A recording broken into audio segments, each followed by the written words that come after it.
it. Naka-receive na kami ng hi. Naka-receive na kami ng mail, no, from Osaka, Japan.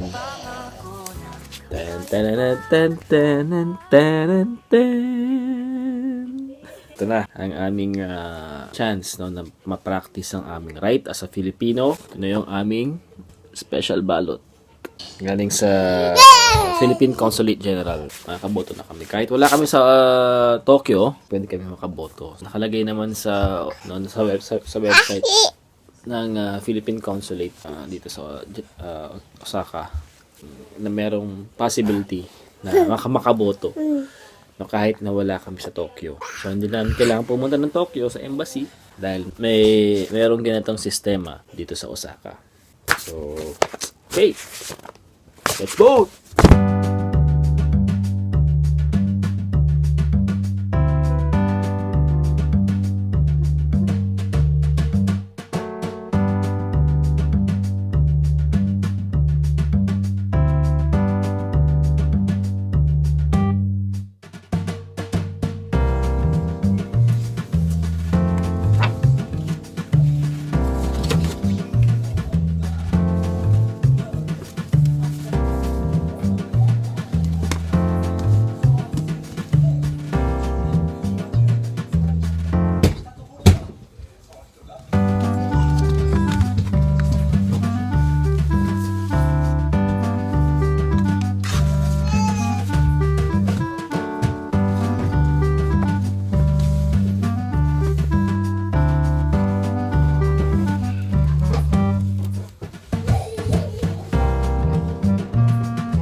Alright, so voted na kami.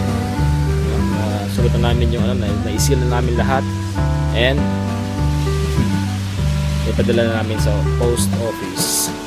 Ayan, so tomorrow, marireceive na sa Osaka yung aming balota. And we do hope na saan malinis ang election. And we pray mai-bless sa atin, no, sa Philippines ang tagang pinuno na para sa atin. And wala naman akong sinisiraan na kandidato. And sana lang maging smooth ang election. Sana maging fair ang election. Sana maging maayos lahat. Sana maging tapat tayo sa ating pagboto. Tulad ng pagbili ng ating sarili ng mga boto. Alright, so that's all for now. Thank you for watching. And happy election sa ating lahat.